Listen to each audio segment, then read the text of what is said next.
At 4 a.m. on one March, Menelik, Taitu, and the Rases were at Mass, which the Orthodox Church celebrates early. It was a sad time, since the food situation had forced the emperor to order camp to be struck on 2 March.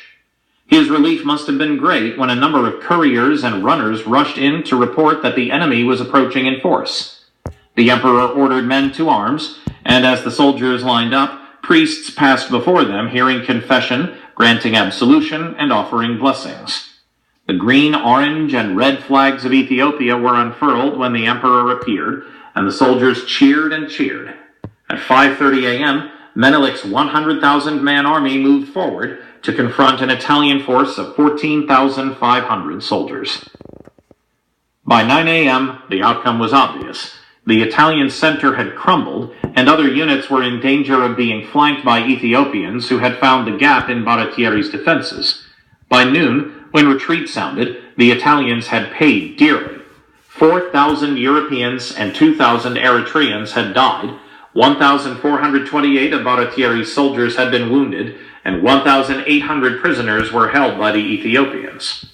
All told, the Italian lost 70% of its forces, an incredible disaster for a modern army.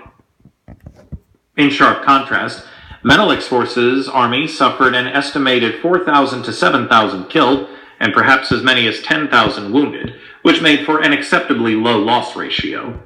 The Italian enemy had been destroyed, whereas the Ethiopian army remained in being, strengthened by the weapons and materiel abandoned on the field. The victory was unequivocally Ethiopian. A wise Menelik decided not to defy the fates and retired southward into Ethiopia, leaving Eritrea to Rome. The Eritrean command had expected otherwise, fearing that its remnant army would have to face the full onslaught of Menelik's victorious forces. They misunderstood that the Ethiopian army was ill and hungry, conditions that could not be rectified en route to Eritrea, in poor country already ravaged by Baratieri's men. Finally, Menelik reasoned that the Italians might not acknowledge their defeat and renew the fighting the next year. He therefore had to rest his men and also raise money, supplies, and reinforcements for the next campaign.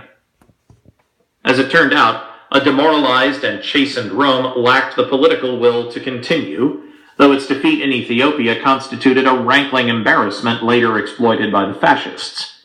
For now, however, the Italians offered peace, conceding the abrogation of the Treaty of Wuchale and recognition of Ethiopia's sovereign independence. Both conditions were incorporated in a peace treaty signed in Addis Ababa on 26 October 1896, which also accepted Eritrea's Mareb frontier. The agreement did far more than guarantee Ethiopia another generation and one-half of virtually unchallenged independence. It gave the country a status similar to that of Afghanistan, Persia, Japan, and Thailand as accepted anomalies in the imperialist world order. The West explained Ethiopia's victory through sophistry.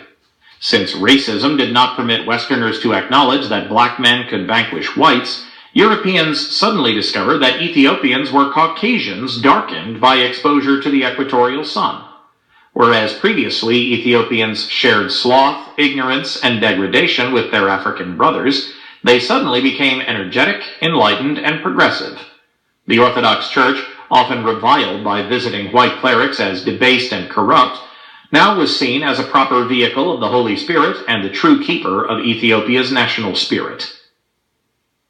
Menelik, earlier regarded as a barbarian princeling, became the epitome of monarchical virtues, full of wisdom and sagacity. His noblemen, depicted before the war as decadent and grasping, were transformed into an order of chivalry whose only goal was selflessly to serve their sovereign and his subjects. The Ethiopian army, hitherto composed of a cowardly rabble, was suddenly pictured as a magnificent force of heroic marksmen. The abruptly revived Ethiopian state attracted a flood of journalists and adventurers.